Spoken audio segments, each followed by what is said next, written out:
Thank you, Mayor. Thank everyone for being here today.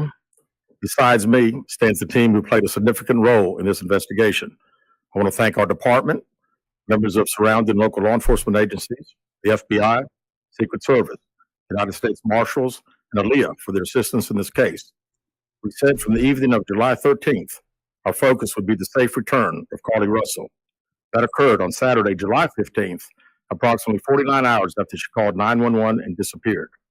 From that point, our focus has been to determine Carlee's whereabouts during that time and what exactly took place. Let me say up front, this investigation is not over.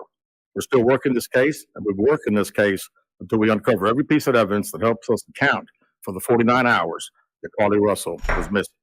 However, through the public interest, and in some cases, public fear that this story has generated, we owe it to our citizens to Yes. tell them the facts that we have uncovered. Yes. So I will give you the facts that we know today.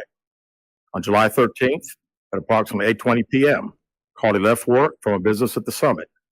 Surveillance video from her place of employment shows Carlee concealed a dark-colored bathrobe, a roll of toilet paper, and other items belonging to the business prior to her departure. She ordered food from Tzatziki's at the Colonnade and traveled there. She then traveled to Target on 280, where she purchased some granola bars and Cheez-Its. From there, she remained in the parking lot at that shopping center until 9:21 p.m. when she drove to I-459.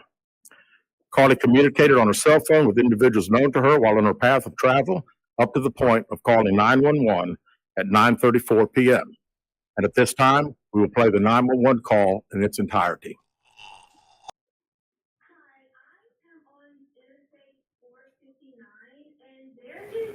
Kid just walking by themselves. Oh, hold on. Where are you? I'm right next to the exit 10 by the cover bag, like you got my meeting. Okay, so you're before that exit? Yes. Okay, and were you headed southbound or northbound? Okay, towards 280. Towards Tuscaloosa. Okay, and was the child on the left or right side? On the right side. They're walking northbound or southbound? They're walking towards Tuscaloosa. Walking southbound. Or how old is their like? Like a toddler? Like, maybe like 3 or 4? Is she still under with them? Are you still with them? Okay. Are you with the child right now? No, I'm not. I'm out of the car. Do you mind staying keeping an eye on us for you? Yeah, sure, yeah. What kind of car are you in? I'm in a Mercedes-Benz. I mean, it's a sedan.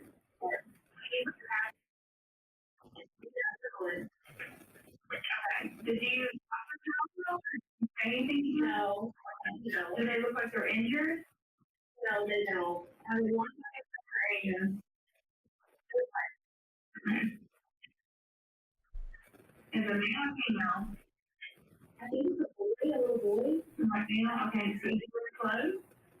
Yes. What is he wearing? It looks like he has any clothes on. It looks like a diaper. And you don't see any cars anywhere? No, no cars anywhere.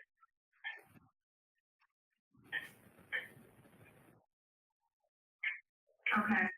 All right. What's your name? My name is Carlee Russell. You don't do much off of work, right? No, but I can't really see that not good.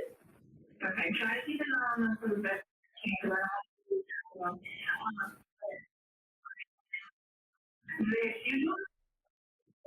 No, she's not that I can't really see that look.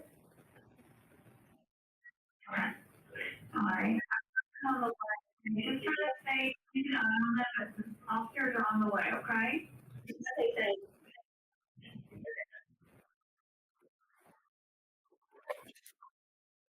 Relative, after speaking with the 911 operator, she went missing during that conversation sometime after 9:36 p.m. Traffic camera footage depicted this portion of the incident. That footage was analyzed as part of the investigation in conjunction with the 911 call and cell phone data to accurately determine time frame. Carlee's 911 call remains the only report of a child on the interstate, despite numerous vehicles passing through the area at that time. No one has called to report that a child is missing, and the Hoover Police Department did not locate any evidence of a small child walking down the interstate. Data from Carlee's phone, including her Life 360 app, shows that she traveled approximately 600 yards in a vehicle while she was on the phone with 911, stating that she was following a child. 600 yards. That is 6 football fields straight, 600 yards. The Hoover 911 Center received a second call from Carlee's mother stating that a relative was on the phone with her when they heard Carlee scream, and then they had an open phone line. Hoover police officers arrived on the scene within 5 minutes of being dispatched. Several other officers arrived shortly. Okay, They located Carlee's wig. The Hoover 911 Center received a second call from Carlee's mother stating that a relative was on the phone with her when they heard Carlee scream, and then they had an open phone line. Hoover police officers arrived on the scene within 5 minutes of being dispatched, and several other officers arrived shortly. They located Carlee's wig and cell phone in the grass near the vehicle. Her purse was located in the front seat of her vehicle with her Apple Watch in the purse. The food she ordered for Tzatziki's was also in the car. The items she purchased from Target, as well as the items taken from her place of employment, were not in the vehicle, nor were they located anywhere around the scene. Hoover police deployed all available assets from the point in the search for Carlee. Additional resources were called in to include our own drone unit, crime scene investigators. Numerous detectives responded to the scene. Throughout the day Friday, officers from surrounding local and federal agencies assisted Hoover police in the search for Carlee Russell. Officers returned to the scene on 459 to conduct a thorough line search for evidence. K-9 teams from the Jefferson County Sheriff's Department responded to check for any sign of Carlee, the child that she claimed to see, and anything else that could be considered evidence in this case. Those searches all turned up empty. Private citizens, including search parties organized by her family, friends, began looking everywhere that they could to find any trace. These searches took place throughout the day Friday and again on Saturday, yielding nothing. At 10:44 p.m. on July 15th, the Hoover 911 Center receives a call from Carlee's residence stating that she returned home on foot. In subsequent investigations, detectives obtained surveillance footage of Carlee walking down the sidewalk alone prior to her arrival at her residence. She was conscious and speaking with paramedics when she was transported to UAB. Detectives were able to obtain a brief statement from her prior to being treated and released. During the statement, she told detectives that while traveling down the interstate, she saw a baby walking down the side of the road and called 911. She stated when she got out of her vehicle to check on the child, a man came out of the trees and mumbled that he was checking on the baby. She claimed that the man then picked her up and she screamed. She stated he then made her go over a fence. She claims he then forced her into a car, and the next thing she remembers is being in the trailer of an 18-wheeler. The Cheez-Its! She stated that the male was with a female. However, she never saw the female, only hearing her voice. She also told detectives she could hear a baby crying. She told detectives the male had orange hair with a big bald spot. She said she was able to escape the 18-wheeler and fled on foot, only to be captured again and then was put in a car. She claimed she was then blindfolded but was not tied up because the captor said they did not want to leave impressions on her wrists. She said that they took her into a house and made her get undressed. She believes they took pictures of her, but she does not remember them having any physical or sexual contact. She stated the next day she woke up and was fed cheese crackers by the female. She said the woman also played with her hair, but could not remember anything else. At some point, she was put back in a vehicle she claims was able to escape while it was in the West Hoover area. She told detectives she ran through lots of woods until she came out near her residence. During this interview, detectives noted that Carlee had a small injury to her lip, and she claimed that her head was hurting. She also had a tear in her shirt. Detectives also noted that she had $107 cash in her right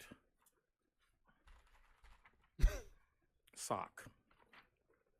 Out of respect for Carlee and her family, detectives did not press for additional information in this interview and made plans to speak with her in detail after giving her time to rest. Detectives continue analyzing data from Carlee's cell phone that was left behind at the scene. We enlisted the help of the United States Secret Service in conducting this analysis. Part of what data includes several internet searches in the days leading up to their disappearance that I think are very relevant to this case. Oh, fuck. On July 11th at 7:30 a.m., the term, "Do you have to pay for an Amber Alert?" was searched. On July 13th at 1:03 a.m., the day of her disappearance, the term, "How to take money from a register without being caught?" was searched. On July 13th at 2:13 a.m., the day of her disappearance, the term Birmingham bus station was searched. On July 13th, 2:35 a.m., a search for a one-way bus ticket from Birmingham to Nashville was conducted with a departure date of July 13th. On July 13th at 12:10 p.m., a search for the movie Taken, a film about abduction, was conducted.